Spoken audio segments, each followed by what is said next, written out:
You're tuning in to the Black Hollywood Live Network, featuring news, interviews, and commentary on all things Black Hollywood. Hollywood redefined.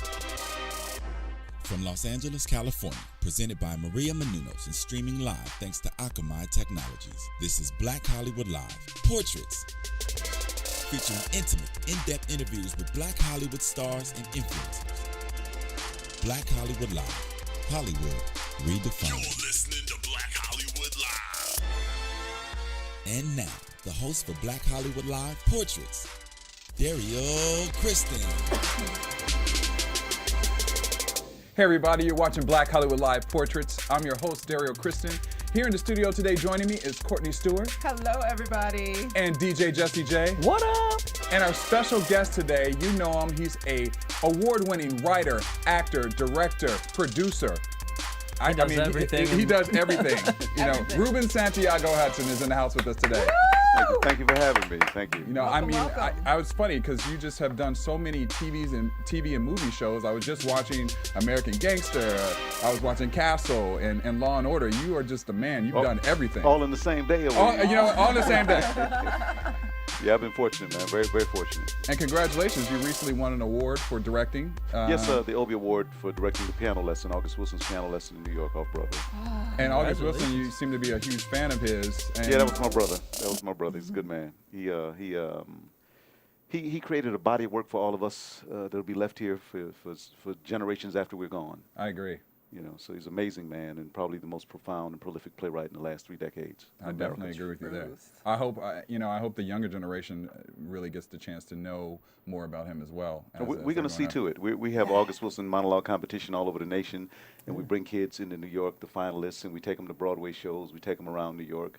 We're educating in schools. I'm getting ready to do all 10 of his plays, archive them as dramatic readings with outstanding casts, including Felicia Rashad, Leslie Uggams, Wendell Pierce, Harry Lennox, Keith David, myself, Stephen McKinley Henderson. We have 50 actors. We're waiting for Denzel to clear his schedule, Jeffrey Wright to clear his schedule, and it goes on and on and on. I mean, that's Wonderful. An amazing ensemble cast. I mean, I'm like, you got everybody. Yeah, and one day when I get this Harlem Renaissance project up, there's many series of them, you're going to hear all them names again. Yes. You're the man. That's all I got to say. I don't even know. Yeah, on that note, drop the mic. Yeah, exactly. The interview is over. Exactly. What are you guys doing? Yeah, what are you guys doing? But once again, thank you for joining us today. I know that you grew up in Lackawanna, New York. Yes, I did. And now, what was it like being a kid growing up there, especially with the African American and Puerto Rican ancestry and history? Like, how did that happen? Like, what was your experience like growing up there with that? It was amazing. It was amazing. Even to go a step further, if you saw the movie Lackawanna Blues, I was raised in a rooming house. Yeah. Mm-hmm. So it was like me coming home was like coming home to like an amusement park. So many characters, so many stories, so much history, so many broken promises, so many broken dreams. And they looked at me as a person to kind of fulfill some of their dreams that they couldn't fulfill. So my whole quest in life, after they brainwashed me and made me thought that it was possible to be something in life, my whole quest was to not disappoint them. So I went on, and received 2 master's degrees and an honorary doctorate, and I went on to work as hard as I could possibly work to do them proud, and so that's and I'm still working to do it, But Lackawanna was, man, in the winter was a tremendous amount of snow, 5, 6, 7 feet of snow. So we could play all the time. We'd go out. In those days, it's just go out and play, and when the street lights come on, be in front of the house. Right. So we didn't have computers and we didn't have things like that. We played. We did social interaction, and that helped me to become animated as a human being and tell stories and listen to stories. And now I'm an actor and a writer and director. But it was the best that any child could have. Everybody had a job in the steel plant. Everybody had a new car and a conch. The conch. And so I saw images and people that were very positive to me. Growing up there, I mean, I kind of grew up in a similar type of environment. For you, what was like the first step where you knew entertainment is where I want to be? Was it that you had an experience with different characters that day, or outside with your friends playing in the 7 feet of snow, pretending you're a superhero? Like, what was it? Was it the acting? Was it, or more so the writing, or wanting to build and create the world? It was in a basketball game, getting my jump shot blocked 3 times in a row. I figured I better figure out something else to do with my life because I wasn't going to be a ball player. You never know. It chooses you. It snatches you and it won't let you go sometime. And the people around me that continued to advise me when I was in college and told me that I did have something very special as in the entertainment field and more so in the field of the profession of storytelling, that I had a lot of stories and I needed to share them. And in the mixed heritage, African American as well as Boricua as Puerto Rican, I got to experience both of those cultures intimately. And my father took me to Puerto Rico several times, and he refused to let me not relish that experience of being Boricua. And so even though my swagger looks black, my heart is black and Puerto Rican. I like that. And so Best of both worlds. Yeah, so it was rewarding. But I didn't know until like my sophomore year of college. I had been acting every year in a production, but I didn't know that would be my life. And then in college, a professor of mine and a distinguished writer named Lofton Mitchell, who wrote Bubbling Brown Sugar, was one of my advisors. And he said, boy, just drop everything for a minute and focus on this acting thing. You got something that's special. He says, I've been on Broadway several times. What you got is rare. Try it 1 year and let everything go. And I did. How hard was that for you? Very hard. Because, my courting days with me having like many girlfriends had to stop. Me having a basketball game every day had to stop. Me being a disc jockey at the radio station had to stop. And I had to focus in on learning the classics, learning how to speak, how to walk, how to dance, how to move, how to sing. And it paid off. It's still paying off. I'm still trying to get paid on it. You are Well, here. you seem to be doing a pretty good job at it. You have arrived. You have arrived. Now, with your education, I know you mentioned that you've gotten several different degrees. Was that important to you to always still have, even though you were pursuing acting, and always to continue to kind of educate yourself in the world of acting and theater and film? Was that important? Something important to you? Everything else has an expiration date on it. Yeah. My career as an actor, my career as a director, my knowledge in thirst for knowledge and hunger for knowledge has no expiration date. It goes on till I'm dead. I will be learning and studying from you as well as older people than me and younger than you, because I don't know it all. And I don't think I know it all. And I'm always looking to learn. And that's the first thing I say to my actors in the first day of rehearsal. I don't have all the answers, but we're going to find as many as we can together. But if I don't know them, I'm going to find out how we're going to get that answer. So what keeps me young in my mind and in my heart is that thirst for knowledge, that wanting to learn. And then having degrees as a person of color in this country, that's the one thing can't nobody lock up from me. That's true. They can't, no one can take it from me. And so even though, I do have a lot of street still in me, and I'm never going to get rid of my street, but what I'm going to continue to do is add on to that street quality, add on to it with an education. And sometimes when people say, well, you can't even talk. I might be in a bar and with some distinguished alum, and they might be saying, wow, Rube, you still talk like you in the hood. And I said, I'm always going to be in the hood in my heart. But what I did is I added on the Master of Arts, the Master of Fine Arts, and the doctorate. Yeah. So I can, and if you want me to pull that out, and we can get very distinguished. Right. He's like, bam. I said, but I'm not going there, man. I said, I don't have to put on airs. The knowledge comes out. Just listen. I hear you on that one. Now, your first film, Coming to America. First one. First one, you played a street hustler, I believe? Yes, I did. And what was it like to be on a movie with such a great ensemble cast? I mean, you had Arsenio Hall, you had Eddie Murphy. The list goes on. Iconic. Eric LaSalle, Samuel L. Jackson.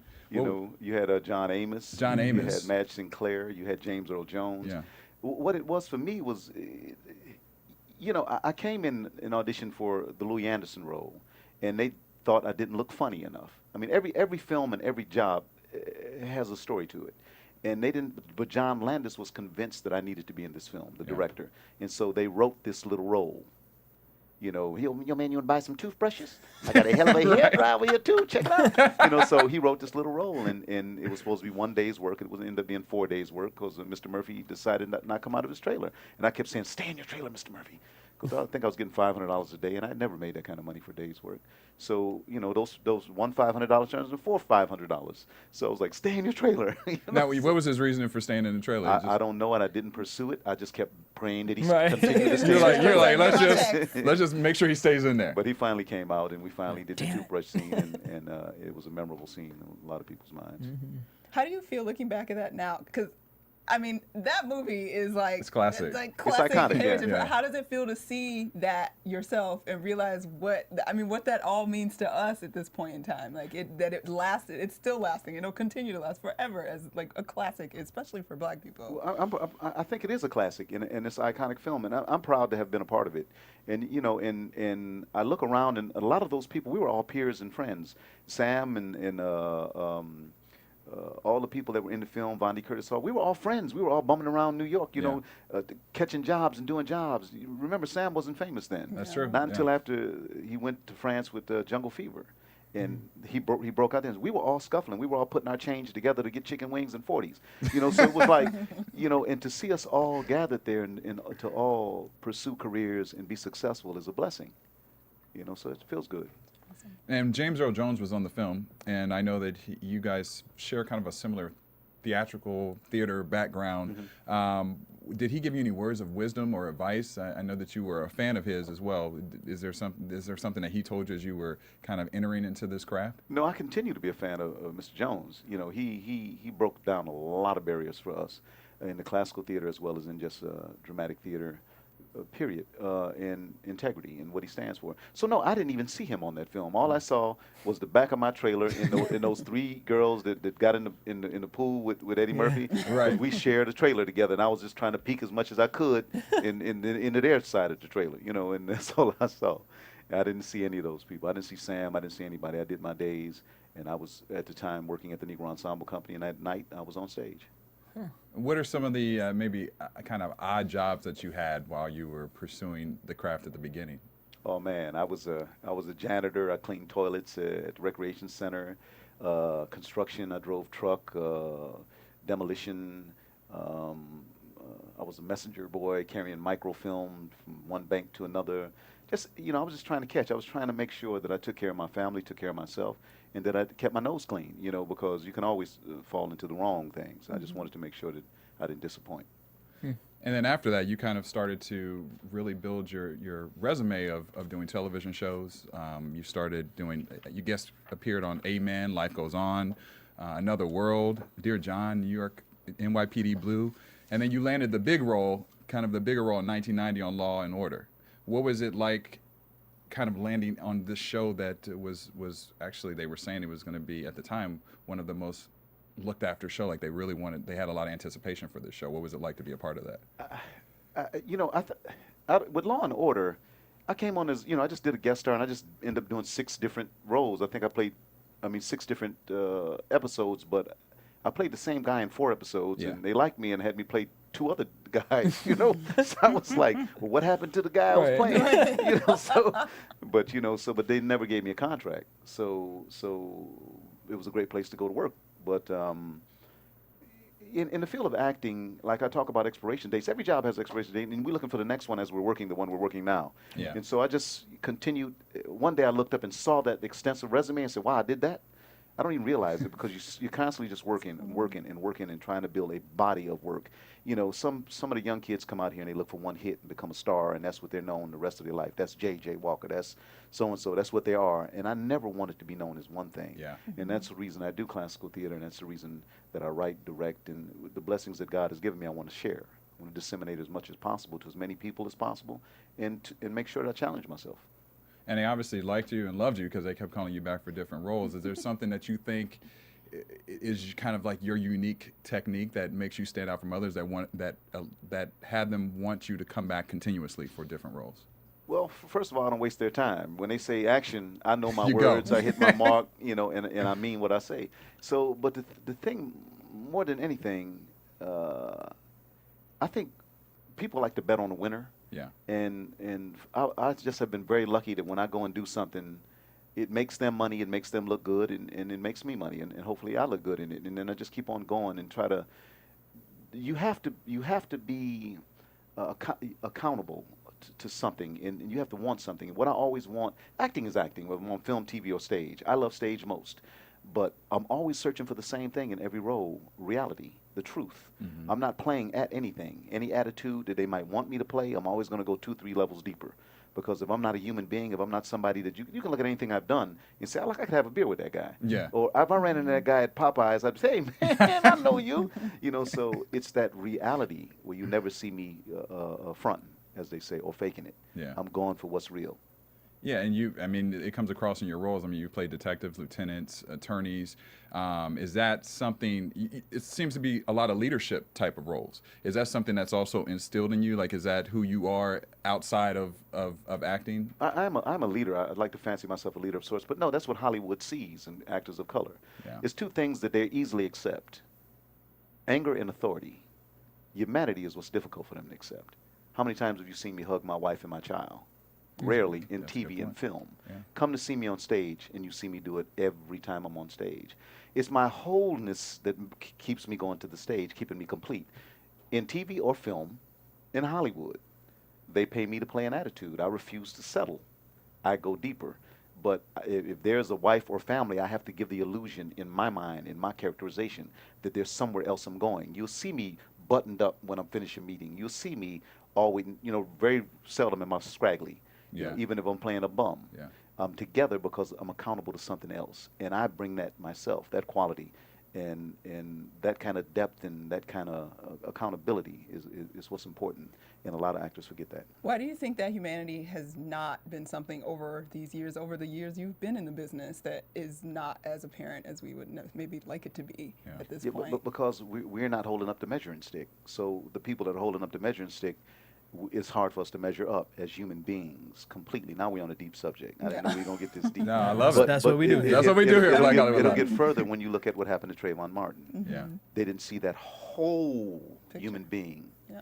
In that trial, in that man that got out that car, I refuse to even name him, because he didn't see that whole human being, that brother, that child, that possible father one day, that uncle, and we'll start crying talking about it. He didn't see that because of the images and the things that have been projected to him that have not been whole.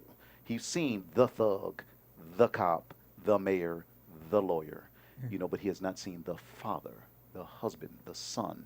That's rare for us. And if you really stop and think about it, go to your television today and see how many times you see a brother or showing that. And it's mainly men. So Yeah, they that's keep true. us confined in this image of who we are. And so I refuse to settle. I'm not going to settle. And that makes me a troublemaker. So you're saying that's why you prefer doing stage shows, because you have a little more control of being able to,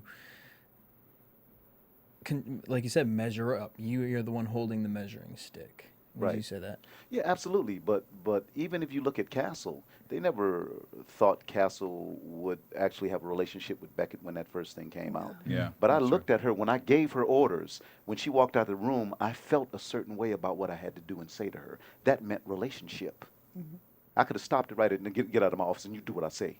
Right. true. Yeah. Blank. But I said, get out of my office and do what I say. She turned and I say, so that means, why does he feel that way? I care. Why does he care? So then good writers see that and they start writing more. Yeah. But why don't they assume that from the beginning? Yeah. And that's why I write Lackawanna Blues, to see salt of the earth people whole. They may be lacking here and lacking there, but in humanity, they're not lacking anything. And so we have to control our destiny in that respect.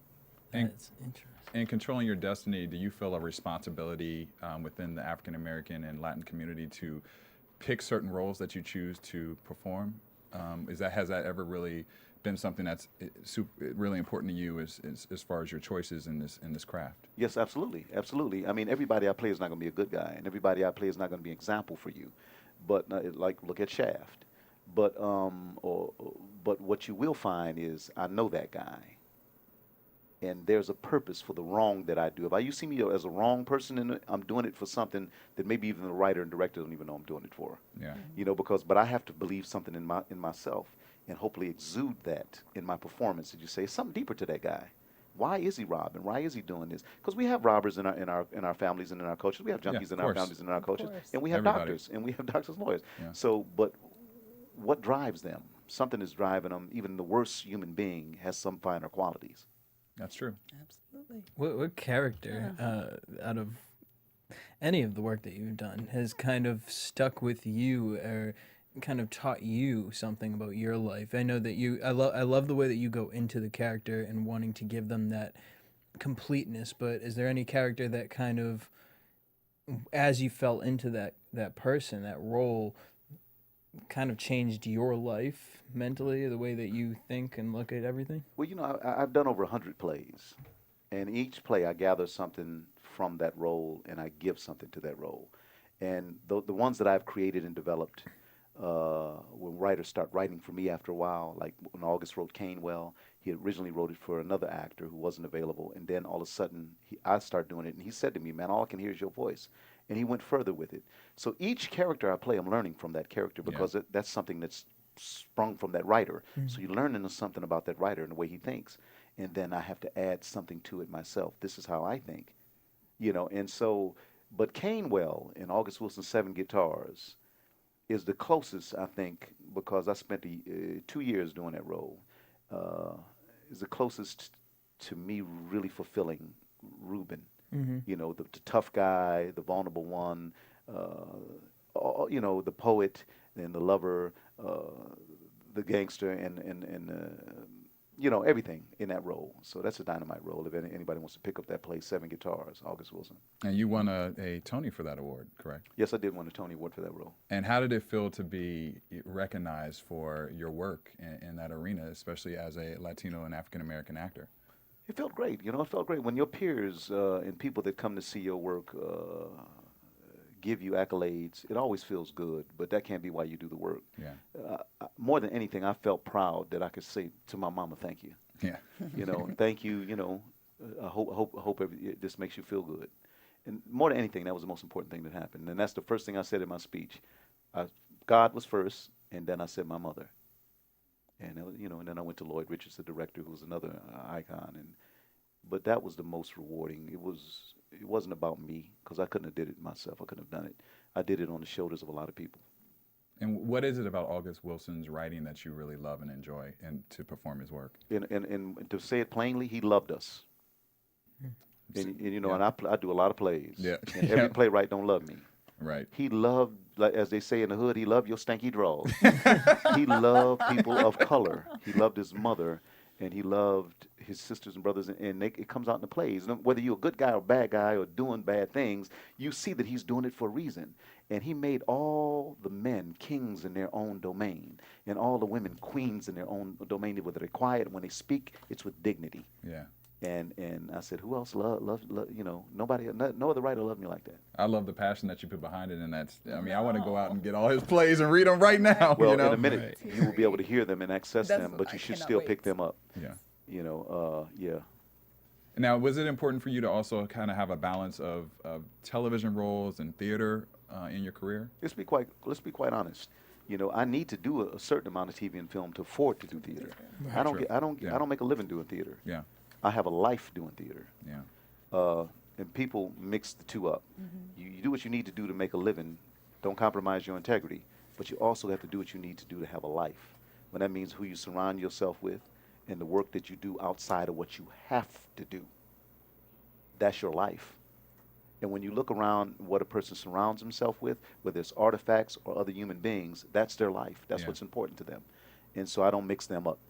And you mentioned you've done over 100 plays. What has been your favorite production to actually perform? It's always the last one I've done, The last thing I did as an actor was The Winter's Tale, Shakespeare. So that was my favorite so far. But I'm getting ready to do August Wilson's one-man show that he wrote for himself. I'm doing that off Broadway in New York beginning November 2nd at the Signature Theater Company in New York City. He wrote a play called How I Learned What I Learned. And he performed it twice in 2 different venues. And then he got ill, and 2 weeks before he died, he called me and asked me would I do it. And I said no. I said, you wrote it for you. And he said, you're going to tell me no? You're my brother, and I'm not going to be here one day. You're going to wake up, and I'm asking you this. I said, who else did you ask to do it? He said, I'm asking you. After you do it, they can have it, but I want you to do it.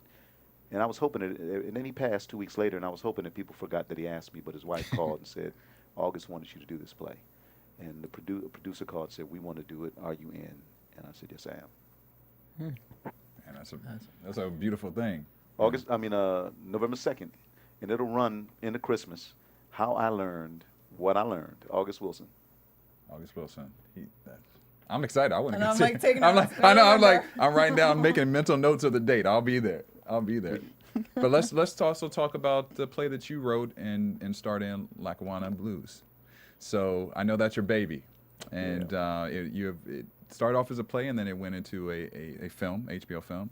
Tell us how you decided to actually write that play and wanted to tell that story. What was your decision in that? Well, I kept telling the story for free. I kept telling the story to everybody that wanted to hear. Might as well get a check for it, right? I just wanted to tell. I wanted to say thank you to Nanny, because she had died, and I said, I said to one of her friends when I was interviewing different people, because I wanted to know more about her before I came into her life.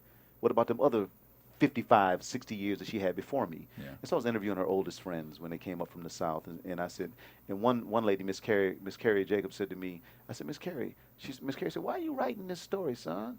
I said, ma'am, I don't want anybody to ever forget Nanny. And she said, baby, ain't nobody ever gonna forget Nanny. Yeah. And I said, wow. But I said, I still got to write it, Miss Carrie. Right. So I wrote a love letter to her to say thank you, and we did it at the Public Theater. I was commissioned by George C. Wolfe in the Public Theater to do it. We sold it out for 10 weeks. We had to close to let another theater production in, and I shut it down and went to do my next job, and 9/11 hit. Oh. And when 9/11 hit, people who had seen the play wanted to bring it to their theaters because they needed someone to say it's going to be all right, and that was Nanny. No matter what your lot in life was, who you were, and what you had done wrong, she would tell you it's going to be all right. And for the fans who are listening who may not be as familiar with Nanny, could you give a little bit of background for them to know? Nanny, Rachel was for Crosby. you. Rachel Crosby is the woman who adopted me when I was a little kid. She was my mother's landlady, and my mother was 21 years old and working at a bar and was leaving me in the room in a little studio apartment. And Nanny discovered that I was by myself, and so she took me and said, "Don't you ever leave this baby by himself, and I'm going to keep him while you work." And so my mother thought she had a good thing, and I ended up Nanny being my mother. That's who I woke up to. That's who cleaned my snotty nose. That's who took me to kindergarten, and that's who spanked my butt when I was wrong. And that became my mother. And my birth mother had a really hard life. Went into heroin addiction for 23 years, in and out of jail. So Nanny ended up being my keeper, my mother, my best friend, my disciplinarian. She and my godmother, Maddie Overton. Those two made sure that I stayed on the straight path. So I wrote this movie, and I was content to keep touring it as a play because I made much more money when I was in control of everything, the manager, the star, the writer, the booking agent, but when people just kept pushing. Halle Berry called me when she won the Oscar to do 2 performances as a thank you to a lot of her friends who had voted for her and pushed for her to get the Oscar. And I came into LA to do just 2 for Halle, private shows, 100 people a show, and good God, we went to this little theater on Santa Monica, my manager Vince Cincione and I, and we found this spot, and we rented it out, Halle, and everybody showed up. All the thank yous were, Whoopi and Angie Bassett and Sam and LaTanya, and everybody showed up. And the word got out. Oprah sent people, ABC sent, everybody sent people. So it's huge. And before I can get to my car in the parking lot, people were saying, Can you come to the Sony lot tomorrow to talk about this? And I was like, I told Vince, I said, I ain't going to my manager. I said, I ain't going nowhere. I got control of this thing. Yeah. He said, Rube, don't be crazy.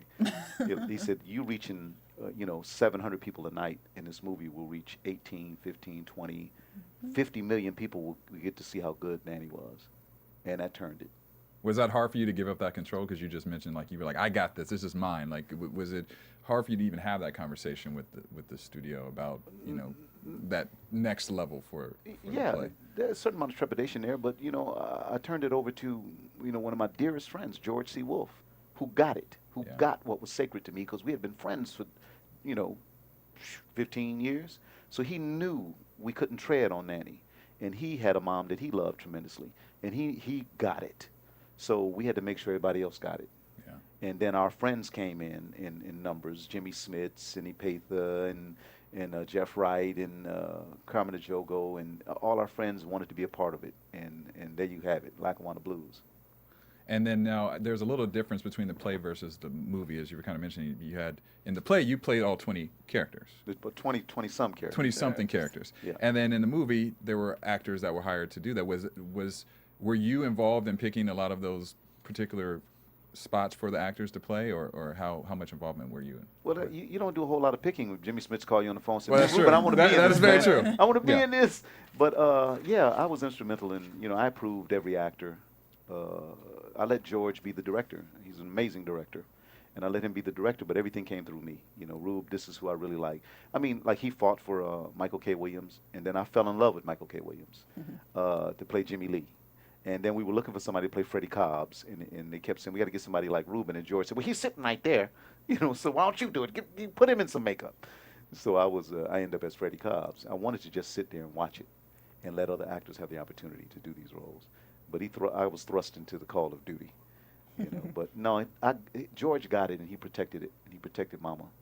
And HBO was very open to hearing a new, fresh voice, and that's what they thought I was, and they allowed me to have freedom. Of course, there were challenges. Of course, it was like, wow, she's too good. Did anything really bad happen to her in her life? Yeah, what bad happened to her, she made bad decisions about men. But no, she loved unconditionally. It's a relationship between she and God that don't nobody else understand but her. So no, I ain't gonna try to figure that out. She's that good.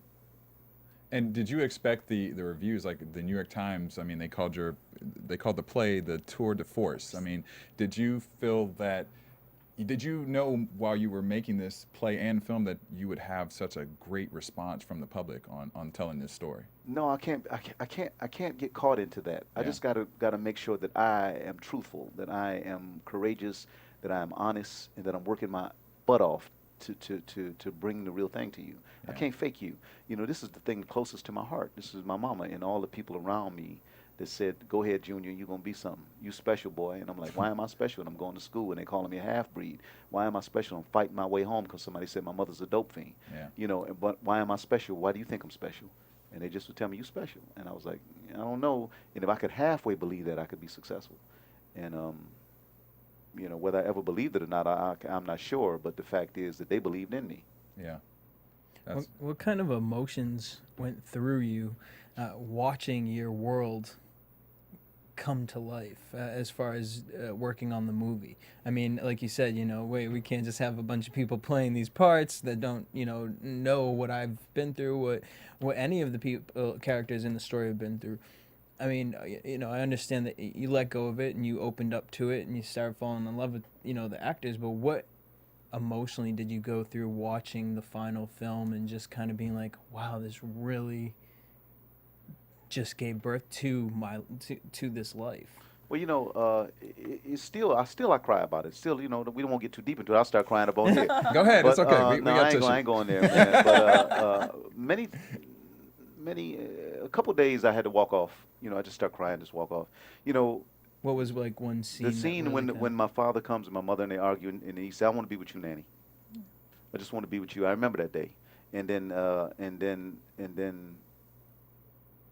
the other scene that made me cry is when my father said to Nanny, when Nanny said, "That's his mother," and my father said, "You his mother," and that made me cry. Because I remember that. I remember hearing that. And then they didn't see me there, and then I came in and he took me to the baseball game. But I remember him saying, "Are you his mother?" And then Nanny said to me clearly, she said, "You lucky, baby, you got two mothers." Instead of her saying, "Your mother's no good," she said, "You got two mothers." And another one that made me cry is when the big box came for Christmas. And Nanny said, "Look what your mother sent you." And then all them years later, I found out Nanny did it.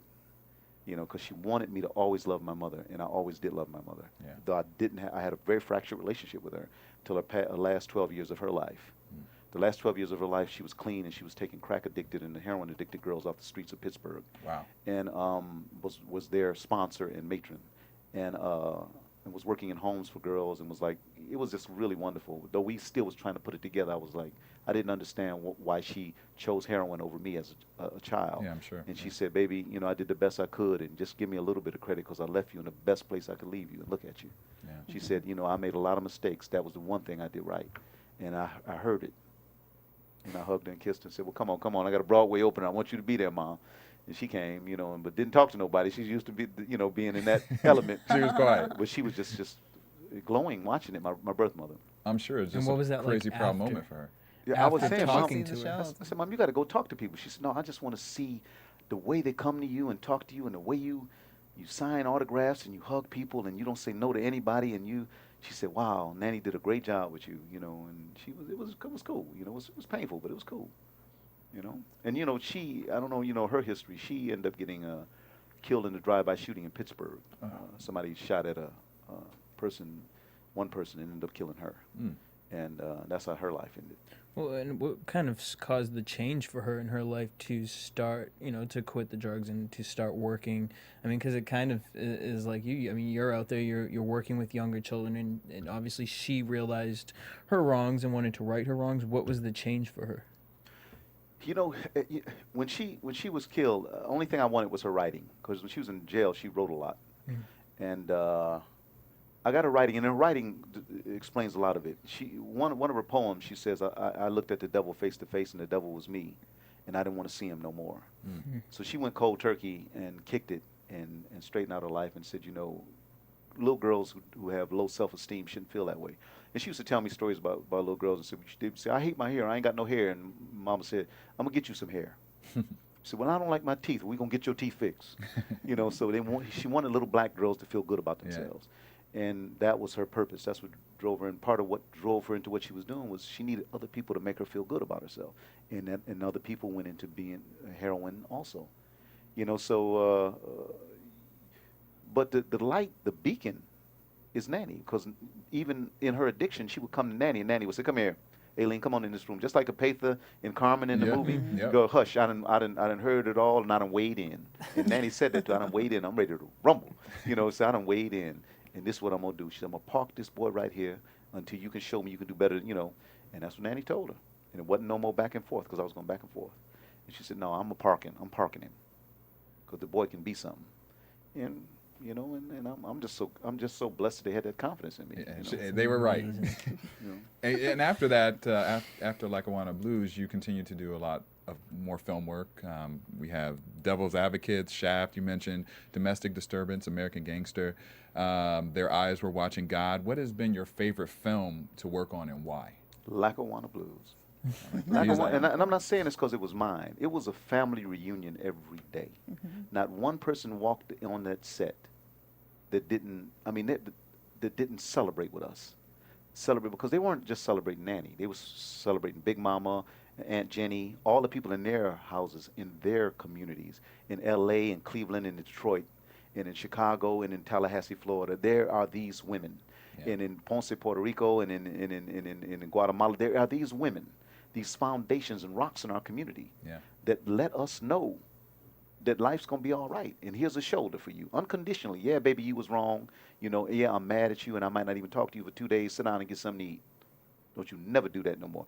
And they're women, and they've never gotten their due. And so all these people was getting an opportunity to celebrate their mama, their nanny. Yeah. And even like the medic on the set went and got his mother, and he was like 60-something. His mother came 80-something years old. Mama, you got to see this. And looked around and not only saw black actors, but saw black grips, black electricians, black cameramen, black sound people. It was like, whoa, Latino this, Latino first AD, a woman in this position. And it was like unusual. Yeah. Sometimes the Hollywood people would stand around. I forgot I'm in Hollywood. I better be careful. Would stand around on the periphery and look, and with their arms crossed, and he's bucking the system here. He's jumping over people to hire people of color, and that's gonna get you in trouble. And it did. Did you see another movie since Lackawanna Blues? No. Hello. That's my next question. What can be done to make that more of the norm? Yes. The power base has to speak. Guys like me ain't got no power. It don't matter. They easily can control me. It's closing the door. Let's close the door. But can you close the door on the complete Hollywood power base?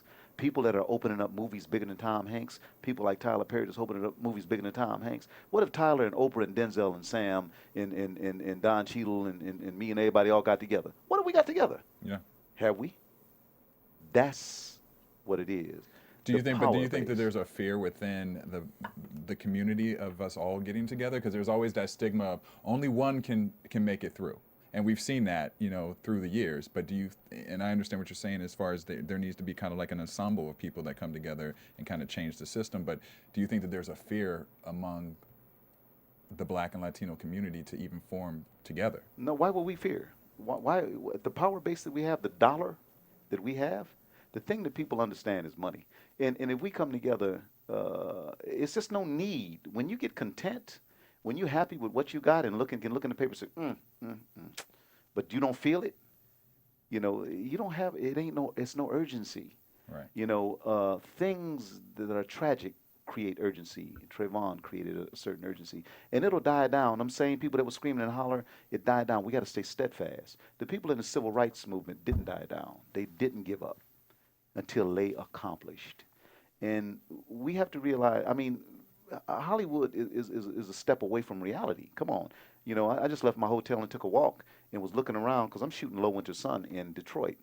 A lot of these people don't know, all they do is what they read in the paper about Detroit. Right. They don't know the beauty as well as the pathos in Detroit. They don't know the destruction as well as what's gorgeous about Detroit. All they know is the paper said Detroit going bankrupt. This is so far removed. In the Mercedes with your locks down, in your BMW and your Range Rover with your locks down, passing through the neighborhoods you don't get nowhere near them neighborhoods. They're so far removed from what America, the real people, are going through.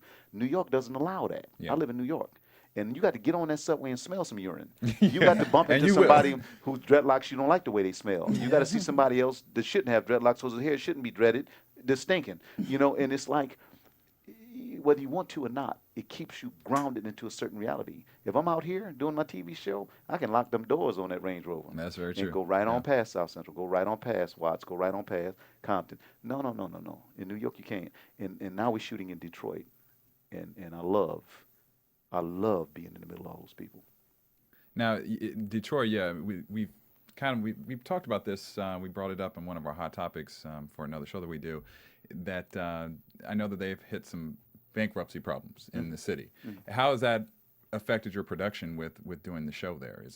Have you seen any of that, or is it just completely different? It doesn't even affect the production of the show in the city. Well, the money for the show Low Winter Sun is coming from AMC and Edamall. Right. So that money is they're on a mission, and they're going to see their mission through. The good thing about it is this. We have an opportunity to employ a lot of people in Detroit, not just as actors, but in skilled positions. And even the money that spreads out beyond the production. How many of us got to put our clothes in the cleaners? How many restaurants are we in every night? The Whole Foods and the little corner market that we go into, the restaurants, and not only that, the museums that we're going into, and the cars that we're renting. So we bring money into that economy. We're a good thing for Detroit. And don't be fooled. Detroit is on hard times right now, but Detroit has a lot of upside. And they never talk about the upside of that chocolate city. It's some wonderful things there. It's some devastation there. And I'd be lying and be remiss if I didn't acknowledge that. But also beyond that devastation is the salt of the earth people with hearts, huge hearts that loom over that city. And they refuse. I mean, we were shooting they refused to see that city down for too long. We were shooting the other day in this neighborhood. It was so terrible, man. It was painful to pull up in that neighborhood. And as we're going down the street to do a car scene, we're backing up down the street, and there's this woman sitting in her yard. It's like an empty lot, burned out building, knocked down house, empty lot, and then there's one house sitting there, barely standing there, and this woman is sitting in her yard, in her chair, with her barbecue grill on, smoke just coming from the barbecue grill in her little pot where she's putting whatever she's grilling in, and she's sitting there in a lawn chair watching us back up, and every time we back up, she look at us. And I'm like, she ain't moving out that house. That's her house, that's her neighborhood, she ain't afraid of nothing, and proud to be right there. And I just look at Mama over there. Mama making that barbecue. Her husband gonna come home from work. He gonna want that cue, And so it just made me smile that she's seen when that neighborhood was lively, and now she's still there. But she's holding on, and we feel good, to be there and creating opportunities in Detroit. And tell us more about the show. What will fans see your role on doing during this show? Low Winter Sun has its premiere August 11th on AMC, right behind Breaking Bad. We in a great position. And somebody asked me earlier, how does it feel to be coming behind Breaking Bad? I said we feel like Barry Sanders, the running back for the Detroit Lions, behind 300-pound linemen. They're going to open up the hole, and we just got to come through running. We got to come through running. So we're in a great position. We have a dynamite staff, incredible crew, amazing actors. And I play Lieutenant Charles Dawson. I play a lot of cops. I play a lot of bosses, as you're talking about. But the unique part of this is that I've already been home, and you've seen my kids. We're on episode 9. All of a sudden, there's a human being. Somebody care about something more than him, which is wonderful. You know, so we're hoping that the people, we have Mark Strong, Lenny James, Athena Karkanis, just a wonderful David Costable, great acting team. I mean, extraordinary acting. I'll put this crew up against, I don't care who's on TV, where, come see us. Come, you want to see some, and all stage actors. Yeah. All theater people. So we discuss the scenes. We have we have a different process of the way we process this work. It ain't just like text. Oh, I got a Twitter, action. Yeah. No, we're sitting there when they say cut, we're saying, so how long have we been together on this for us? And have I ever been to your house? And, you know, just things that we have to come up with and say, yeah, we've been knowing each other and we used to be partners together. So you feel that in the show, the pulse of the show. When you're like a, you know, you just have so many different things you can do. You're a writer, actor, director. You made your directing debut for one of August Wilson's plays in Gems of the Ocean. Which role do you like more? Do you like the acting, directing, writing role? Which one is kind of something that you enjoy the most? Well, you know, they all have their qualities that I like. I love acting, you know, because I get a chance to divulge, to express, to release things in me that I normally can't release and still be accepted. You know, if people could see how evil I could be sometime, I would never be accepted. If people can see how vulnerable I am sometime, they would say I'm a weak man. Yeah. If people can see, you know, how much I love women, they say that guy is promiscuous. They say, I can do this in an acting and genuinely kick it out, and you still will accept me. So I love that part of acting. What I love about writing and directing is I create opportunities for other people.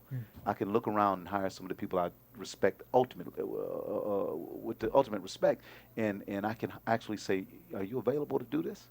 Could you come with me on this journey? You know, I don't have a lot of money, but we're gonna have a ball, and we're gonna celebrate our folks every day. And most people, when they're available, say yeah. And is it a difficult transition to go from actor, who, you know, you were working with directors who are telling you what to do, to going to the director where you're overseeing what the actors are doing? Is that a difficult transition? Directors don't tell me what to do. You're like, No. You don't hire me then. Yeah. You know, you could tell me, you can balance it for me. You can show me the path. Show me, am I on the path? Is it truthful? Is it clear? No, as a director, I don't tell an actor what to do at all. I never, ever. I will ask you questions until you do what I want you to do, but I'm never going to tell you. That's why I hire people that know what to do, and hopefully I learn something from them. But I have a vision, and we're going to adhere to that vision. And simply, I'm not going to make you. I'm going to suggest reasons that would lead to us having the same vision. Like, you know, I'm meeting an actress this evening for a play I'm directing in January. She's out here and wants to do it, and I just want to sit out, not auditioning. I just want to feel her personality. Can she take my energy? Yeah. You know, is she the kind of person I want in the room? With a couple people I already have in the room that are amazing, you know, and they get me. Does she get me? I got to see, you know, style-wise. Somebody says, I don't want to work with Ruben. That's too much energy. There's too much energy. There's too much knowledge. Or he's like, I've worked with actors that feared me as an actor, and I have to clearly say, I ain't acting. That's a different hat. You know, I'm here to directing. I'm here to support what you're doing. I'm not here to look at me in your role or you in my role. I need to direct and handle this, and you handle that. And whatever you need, let me know so I can get that for you. And as far as directing, would you like to do, eventually kind of move into doing television and films, big budget, even bigger budget films than what you've already worked on? I think my agents want it more than me, and so they're pushing. I'm sure they do. They're pushing me there, and they're pushing me there pretty fast. And so I've agreed to start looking in that respect. But you know, it's hard for me to sit in a room with 10 execs to try to tell me about the vision that I have. Yeah. You know, the higher the money is, the more heads in the room, the more opinions. In theater, there's not a lot of money, so it's my opinion. And I have one or two people's opinions, and then I have to invite, you know, everybody else to have an opinion. What do you think? What do you think? What do you think? Inform me, and then let me make the best decision for our product. But in the room, sometimes I'm sitting in the room as a writer, when I'm writing a movie for somebody, I'm looking to the left, and somebody's saying, okay, in this movie, you know, Parliament Funkadelic song should be right here. And I'm like, this movie takes place in 1972. Parliament Funkadelic came together in 1979. The Funkadelics were together in '72. They had a album called America Eats Is Young, and their hit was Loose Booty. So Tear the Roof Off the Mother wasn't going on in 1972. Right. You hit So them with the facts. yeah, but I can't. But then I said, Rube, shut up. So I just look. I say, I just write down, like I'm writing a note and say, this woman's crazy. Or this guy don't know what he's talking about. But I'll write down like I took the note, like, yeah, okay. But I'm writing like, what did you say? So sometimes I leave the meetings and I shake my head, because these execs are 30 years old and wanting to do a movie about the 50s. Okay, do the research. Right. Yeah. And then now we talked about directing with your agents are kind of pushing for you to do even bigger budget projects. You've worked with some of the best directors in the game, Ridley Scott, American Gangster. With some of the directors that you have worked with, did you look at them and learn any techniques from their style, or what do you consider your directing style? You gave us a little glimpse of it by saying that you let the actor kind of do what they do. But what's your personal style with directing, you think? Well, what I do is I bring everybody in the room and want them to do what they do best. And I hire the best actors and the best designers that I possibly can. And I want them to work their art. Everybody's an artist, and I want to see your art. Taking that all in consideration, then I have to say what really works for this event, for what we need to put out. What is the best we have of all this art, all this wonderful, wonderful talent? But yeah, every director that I work with, I'm always over their shoulders. I just worked with Ernest Dickerson on this Low Winter Sun. He's amazing. We just had a young brother, Anthony Hemingway, do our last episode. He was amazing. And we've had a lot of other amazing directors. And I sit there and they see me standing there watching. And I take a little bit from everybody. It's school for me, like we talked about earlier in this conversation. I said I'm learning, and I'm not shy about me standing around. And I'll ask you a question. Excuse me. I'll go to the director and ask a question. Why that shot? Some directors that really know me, they say, "How you shooting this shot, Rube?" I said, "Well, I'm coming in off a 2. Then I'm gonna bring that person in on the 3 shot, and then I'm gonna break it up into 2s and 1s. Mediums, I might not go to the closest." And they'd be like, "No, I think we need 1 close." We'll discuss it. So, but I'm always learning.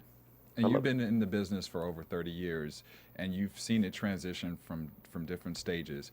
For the new up-and-coming generation that's coming out, do you feel optimistic about their future in this industry as far as acting and becoming a director and becoming a producer? Do you feel like there is more opportunities for them now because of people like yourself who have helped set the way? Yeah, yes, absolutely. There's a tremendous group of talent coming out now. All I want to make sure is that they remain steadfast in their responsibility to us, our images. Be careful about the images we project. We have a responsibility to not always do good guys, but we have a responsibility to do real. And we are multifaceted. And I'm tired of seeing one image. You know what this is. Right. No, I know what that is. And everybody know what that is. Yeah. But when Mama said, "Come here, baby, and hug me," you know what that is too, don't you? Yeah. And when Uncle Slim said, "Boy, I know one thing, you better not do that, or you got something coming," we know what that is too. And we know something. Let me tell you about your grandfather. Your grandfather was the first person to own a store in Pittsburgh. We that too. So let's don't get stuck in the one image. When Harry Belafonte stands up and says something about the young artists and young stars, the Jay-Z's, Harry Belafonte, man, has been to jail for us. Yeah, that's true. Yeah. You can't get on a hip-hop record and start saying, "Listen here, boy, that's Harry Belafonte." I don't care how much money you have. Yeah. I don't care if you felt dissed. Maybe he said something you should hear. All them cats stood for something. Abby Lincoln and Lena Horne and Sidney Poitier.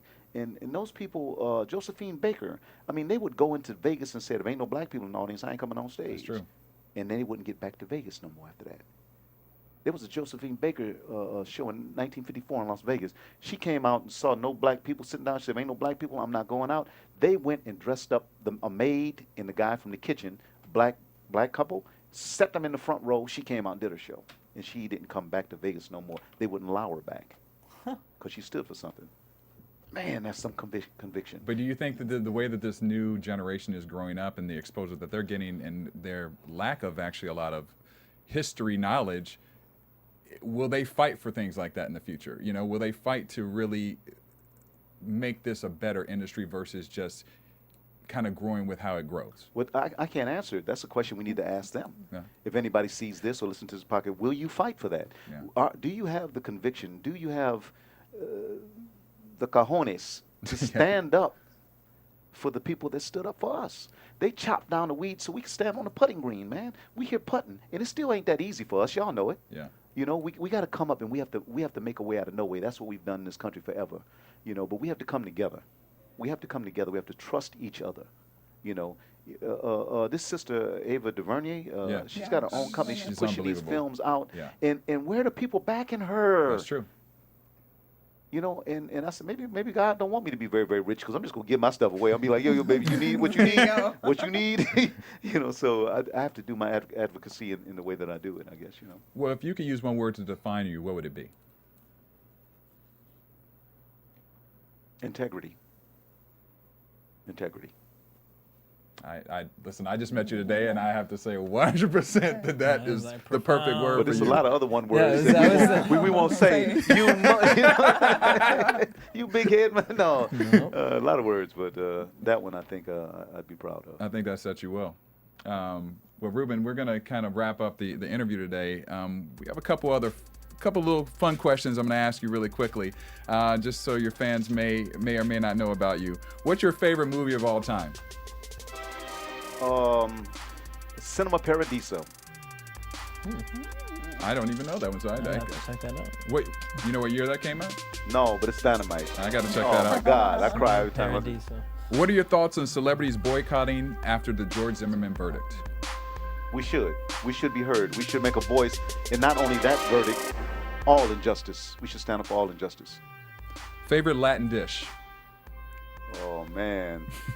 This rice and beans, baby. Just give me some rice and beans all day long, boy. That's what I'm saying. Arroz y habichuela, you know. What would be your ultimate project to direct? The Harlem Renaissance, 5-part miniseries. Ooh. Me and a bunch of us, not just me. I like that. And the last book that you read? The last book I reread, I had to reread Their Eyes Were Watching God. I reread it. I love that. Where can your fans find you? I On don't know. Facebook, I don't know. Twitter, Down at the Instagram. Pub. Down at the pub. He's like, y'all want me to get my address out on I am on Facebook, but you know, Pam, my publicist is out there right now, Pamela Sharp, and she's probably saying, "I told you need a website." No, I'm on Facebook, I'm on Twitter, you know, and I'm at the theater all the time. Well, I know where fans can find you. They can find you in August on AMC's new thriller drama, Low Winter Sun. You got to check it out. He's one of the leads on the show. I'll be watching. Jesse, all where will can be your fans watching. find you? At DJ Jesse J. Courtney? At Stuart Starlet. And you can find me at Derrial Christon. Thank you again for joining us, Ruben. We really loved having you today. Can't wait to check out your new series. And we'll see you guys next week. From producers Maria Menounos, Kevin Undergaro, Phil Svitek, Derrial Christon, and the entire BHL staff, we would like to thank you for tuning in to the Black Hollywood Live Network. If you have questions or comments, tweet us at BHL Online or email us at info@blackhollywoodlive.com. For more exclusive content, visit blackhollywoodlive.com. This has been a presentation of the Black Hollywood Live Network. Hollywood redefined. The views expressed here are those of the host only and do not necessarily reflect the views of BHL or its owners or principals.